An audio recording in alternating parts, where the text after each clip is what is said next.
Hello everyone, this is Vicki. Hope y'all are doing well. In this video, I'm going to go over the processing of tissues again, which would include biopsies, fine needle aspirates, large chunks of tissue, as well as CSFs and other fluids. Okay, so hopefully this will turn out well and make sense to you guys. Okay, so first I'm going to start with a CSF. So you may get it in a tube like this, or you may get it in a 15 ml tube, however. For us, a CSF should have no cells in it or any clumps.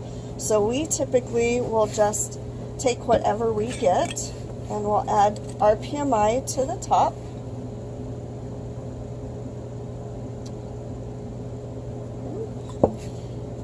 And then we will spin this down for processing for the testing. Again, if you don't have RPMI, then PBS, sterile PBS will work just fine. Okay, so we'll put that in the centrifuge.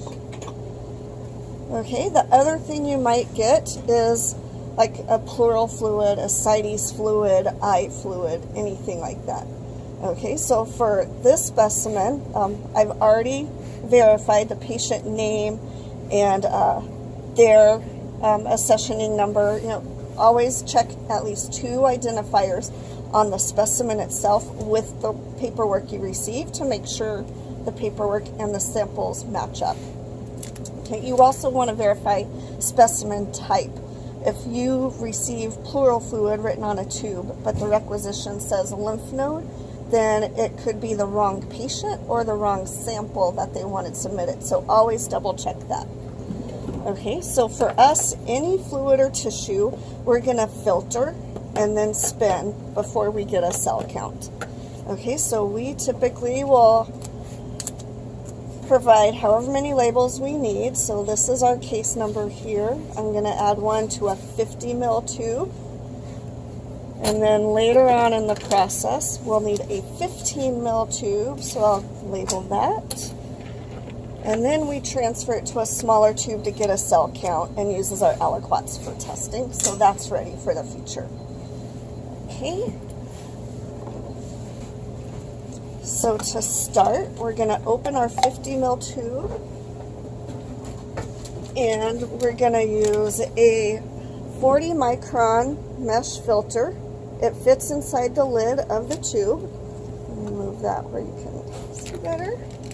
So you just open it, you set it there. Okay, it's a fluid, so there's nothing that we would need to chop up to make smaller.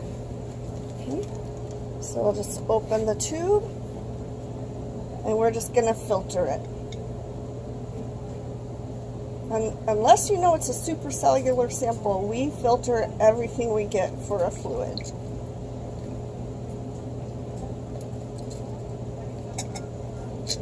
Okay, and next we always pour a little bit of our PMI in to rinse the tube so we can recover as many cells as possible in case it is a very low cell count.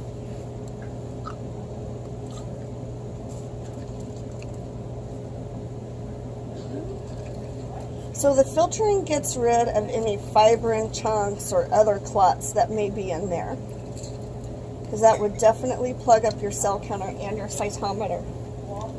Okay, so that tube we're done with. Okay, the next thing we do, we'll toss our filter in Biohazard, and then we're going to fill this tube to the top with RPMI.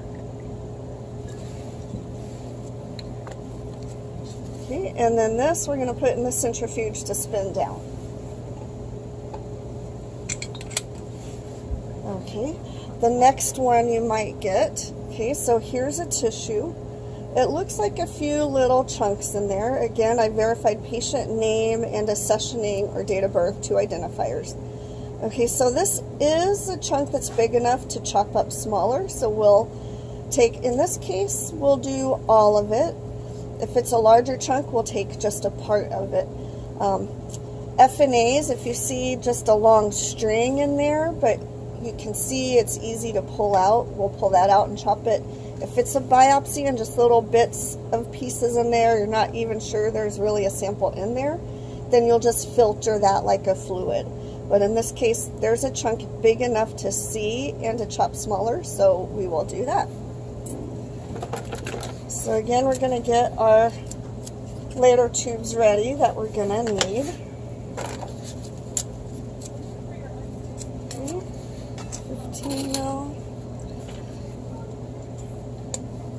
So basically, we chop up tissues, then we filter them and spin them down, and then we transfer them. We wash them again in PBS, phosphate buffered saline, and then we get a cell count.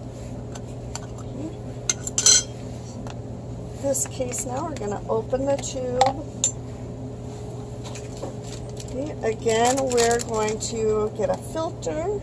This time we need to chop the tissue smaller. So here's my scalpel handle and a blade.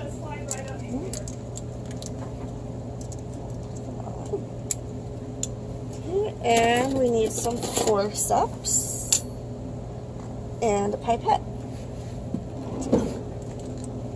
Okay, so we're going to take the piece of tissue out. Okay, and now we're just going to mince it and get it as small as we can.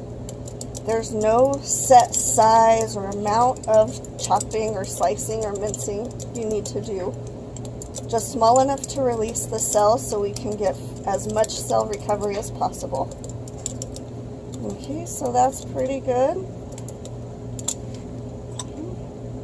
And then I like to always rinse the tip of that off. Okay, we'll set that aside.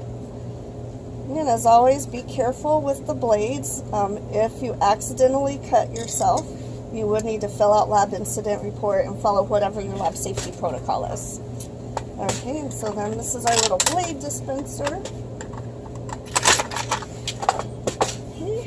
And then, very important, is after we're done, we're gonna, well, I will take care of finishing this part first.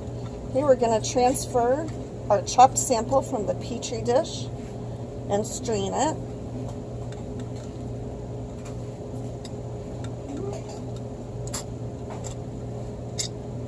And then I like to rinse the Petri dish. I use whatever, whether it's RPMI or saline the sample's submitted in. I use the leftovers to rinse the Petri dish and filter all that, again to maximize cell recovery.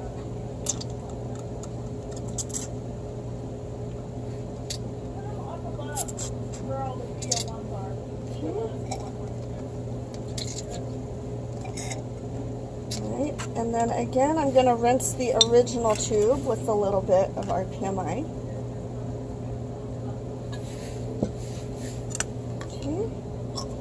And then if you see other bigger chunks you weren't able to get smaller, I always just put the end of the pipette on top of them and then rub it around the filter. So apply a little pressure to help separate any cells cleaning, but not so much pressure you break through the filter. Okay, so we're done with that. There's the sample. Okay, and again we'll fill it with RPMI. Or PBS if y'all are using PBS. Okay, and now this is ready for its first spin. Okay, and this we'll throw in the biohazard. And now our scalpel handle we're going to clean with 70% ethanol. Okay. That way it helps prevent cross-contamination of one specimen to another. Okay, and we'll get ready for our next tissue, so a clean Petri dish. We now have a clean scalpel blade.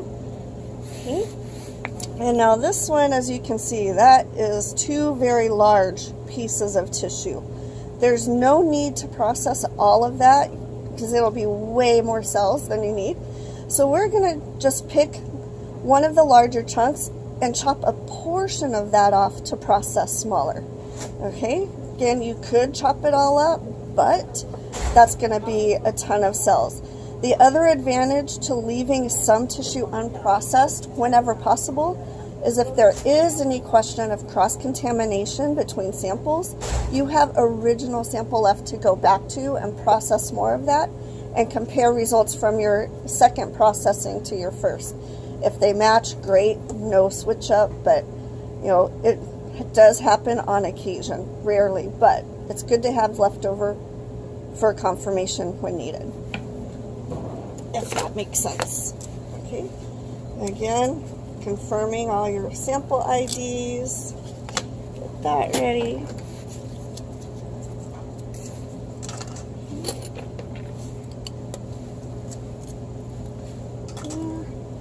Okay, so this will get our filter ready.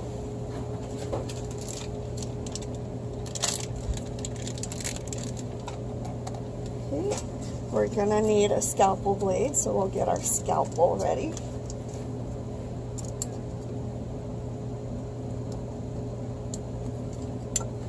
Okay, and now time to retrieve one of these chunks.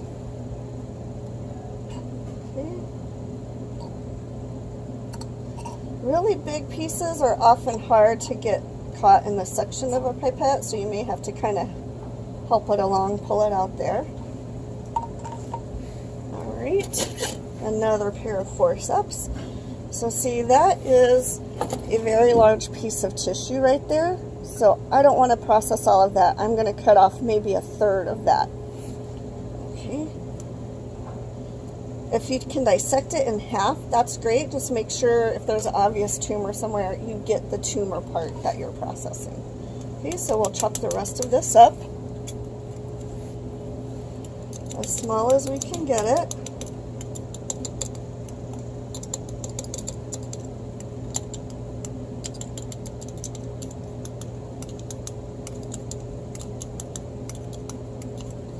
Okay, I think that's pretty good. And then here we're going to use the leftover solution in the sample to rinse. Forceps. Rinse the blade. Set that aside. Okay, and then we're going to filter this.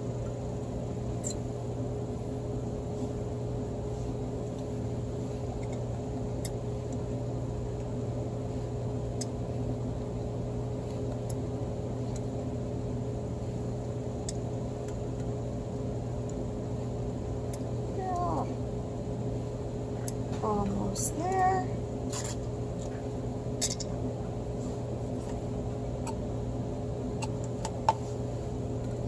And you can see already that even in the sample container that we received, the solution is very cloudy, so that tells me there's going to be a really high cell count.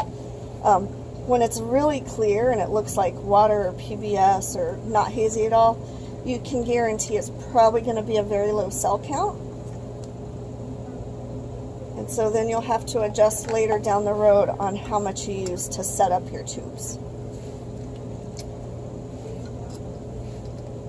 Okay, a little bit more. So we typically will filter off all of the original solution the sample came in. And then if there's tissue left over that we did not process, we pour our PMI into that tube so that it stays fresh, and we'll store the rest for just in case.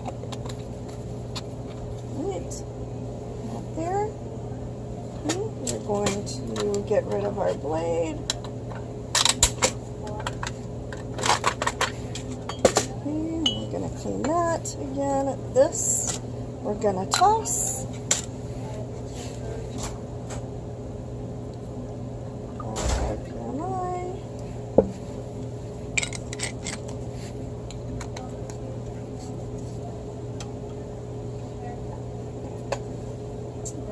And now we're ready to spin. So we do our first initial spin using 1,000 RPMs for 15 minutes. Okay, and so we're going to clean this.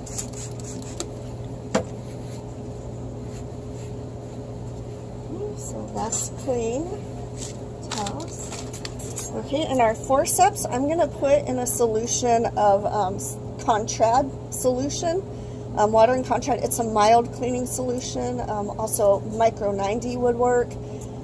For the forceps, a 10% bleach solution would work as well. Whatever method you use to clean, let these soak in there for a little bit, and then you would just clean them according to your lab dishware protocol. Okay. And again, just to show you, Okay, so here's our setting. We go for 15 minutes and it's at 1,000 RPM.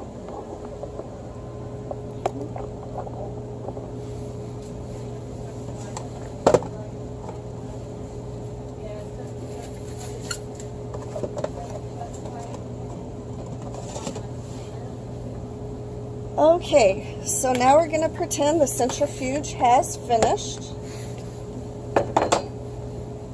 Okay, and so what comes next is, this is our 50 ml tube that has finished spinning. So you see there's a cell pellet at the bottom. Lymph nodes, you'll often see a definite large cell pellet, which is great. That means a pretty good recovery. Biopsies, FNAs, fluids, you may not see anything down there, but just trust that there is something. Okay, so the first thing we're gonna do then is decant this. Since there's not a huge bloody pellet, we can just dump it into our waste container. And again, this is just an empty container that we've put bleach at the bottom of. And we're gonna dump that right in there. As you can see, the cell pellet is still there, which is great. Let me turn that aside. Our CSF, we're gonna do the same thing. You don't really see a pellet there, but that's not surprising. There should be none or very few cells in a CSF. So dump that. And then here is the pleural fluid. Okay, so this one, there's a big red cell pellet. This one is small enough, you probably could just decant it and be fine. You may sometimes get red blood pellets that are way up here. In that case, I would pipette off instead of just pour out and decant. Okay. So in this case, it's a little bit time consuming and painstaking, but better to do that than to lose your whole cell pellet.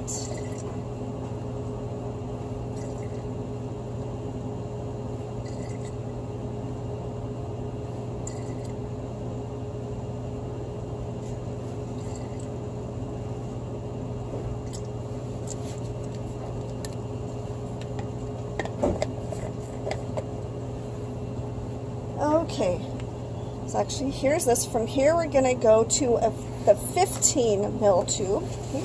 So we're going to rack it. We rack, you also can vortex. Either way, so now it's a loose, your cell pellet is suspended. Okay. And at this step, we wash with PBS, phosphate buffered saline. Okay, so we're going to pour just a little bit in here. And you can use either a pipette to transfer it over like that, or you can just dump it in. Either way works fine. Okay, and that's only 8 mils, so we can rinse the 50 mil tube again with a little bit. Okay. All right, and then close that off. And again, your aim is always to recover as many cells as possible.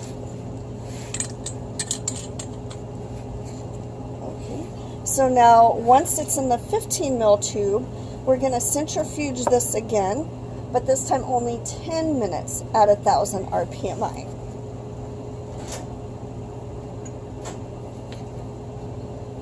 Okay, and so essentially that's what I've done here. I forgot I had pre-washed one for video purposes. So this is after a wash. Okay, the CSF, we're going to rack or vortex, resuspend what cell pellet may be there. Okay. And then we're going to take a pipette, and I have this set to 500 microliters. It's a 1,000 mil pipette. So we're just going to add about 500 mils of RPMI to the CSF.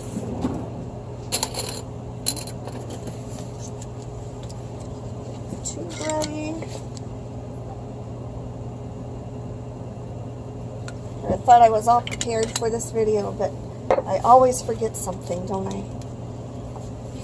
And as always, very important to label any tubes you pour aliquots of anything into, even if it's water, and put the date.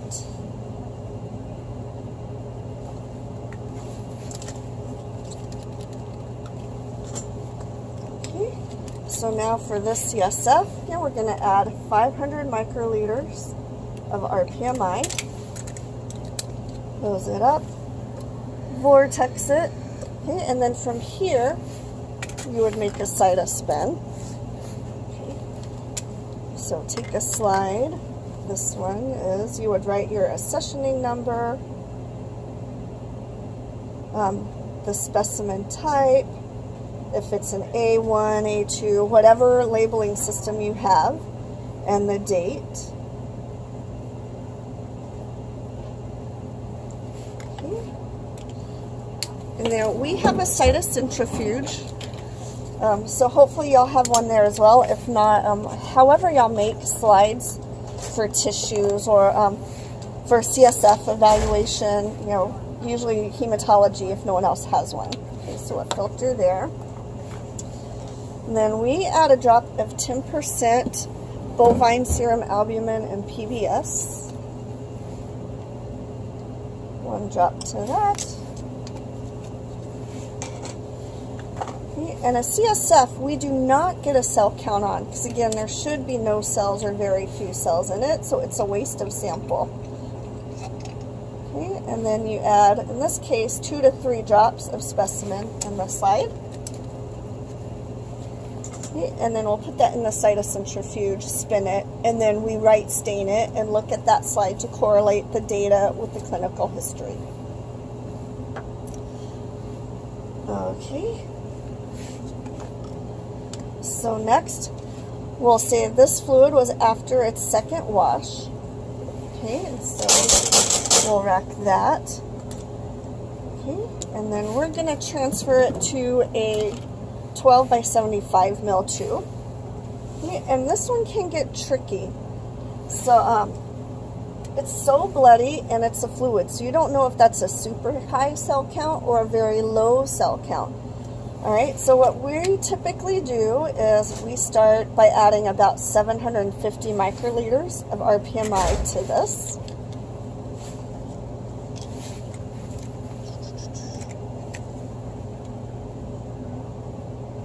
Okay. And again, I like to just mix it again, make sure I'm getting as much cell recovery as possible.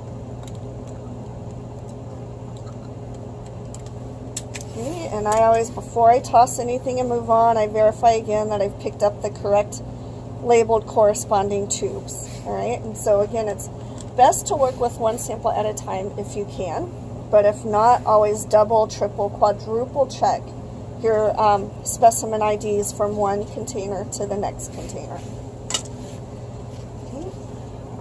For us, we will get a cell count on this, and at our lab, we like to transfer just a small aliquot to an Eppendorf tube and get the cell count from here. That way, it helps reduce cross-contamination. If there's anything left on the probe, it won't get in our aliquot for specimen testing.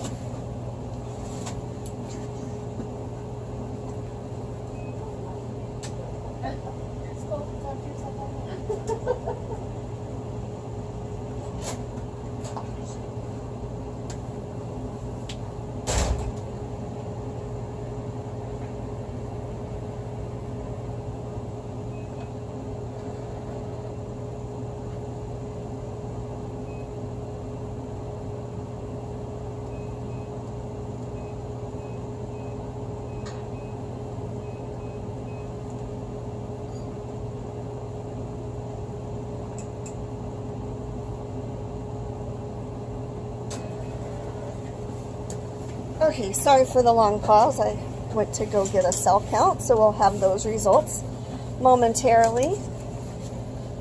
Again, another thing you want to do is any pipette you use, you want to try to clean it between samples with the ethanol. Okay, so we're ready to go there. So that's about it. I mean, for this too, we would make 2 slides, just like we did with the CSF. But because this is so bloody, you would use only 1 drop, or maybe you'd only use 10 microliters or 5 microliters. And so let me just show you what that might look like instead.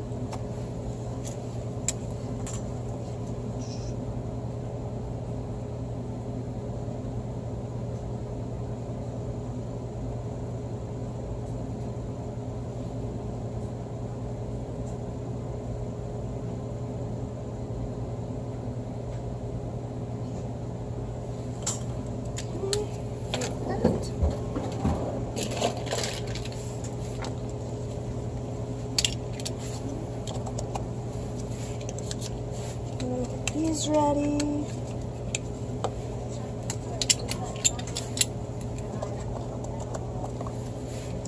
I hope again that these videos are helpful to you.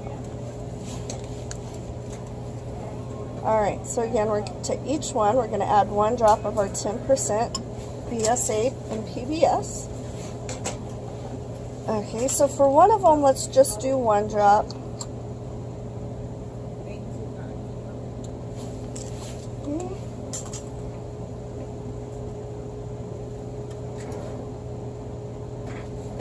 Alright, and then for my second Cytospin, because it's so bloody, I'm going to use just 10 microliters. Now, the reasoning behind that is when it's so bloody, there's a lot of red cells, and ours concentrate into that tiny little square.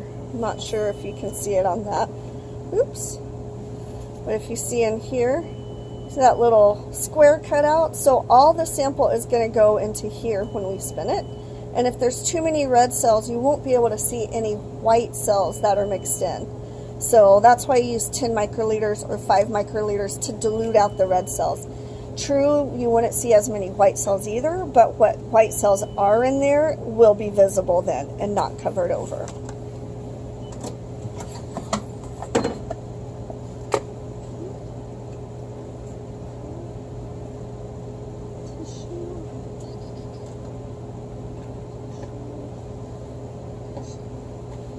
Okay.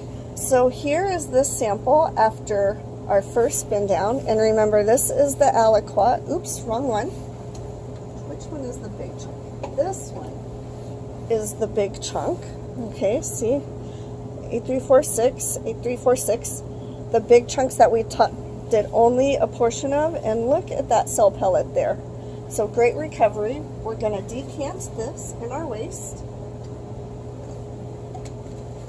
Okay, and again, now that it's decanted, you see the cell pellet that's still there. That's a huge cell pellet. We're going to have to dilute this for sure after our next wash. Okay, so again then,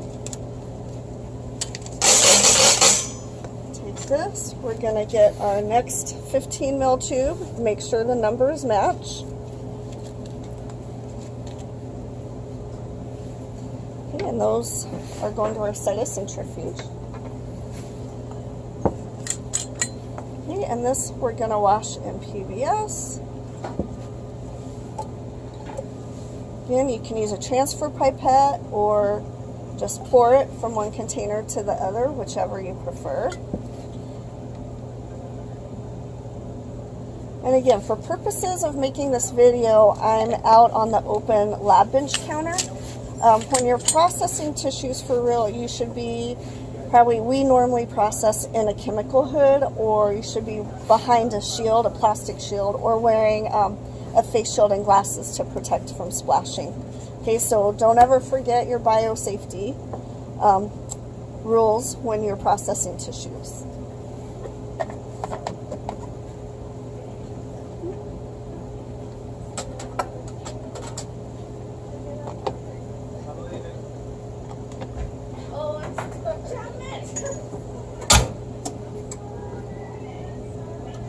Okay.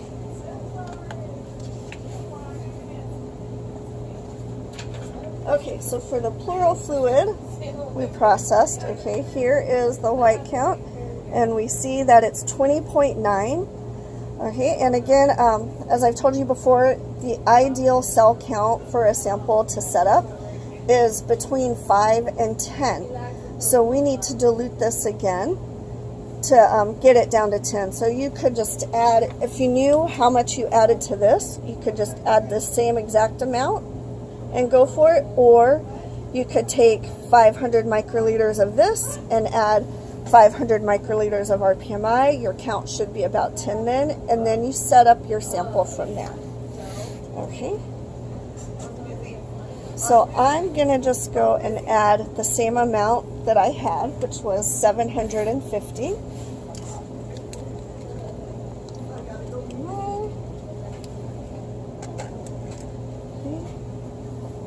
And I'm going into the RPMI and adding it here. Again, if you're adding to multiple samples, if you ever think you touched the pipette tip in this one, then don't go back into your RPMI aliquot or into any other sample. Always switch tips between.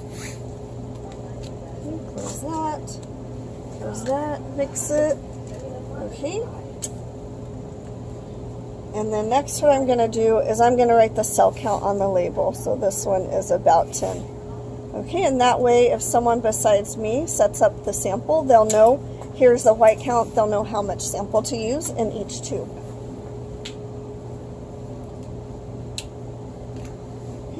So I hope this has been helpful.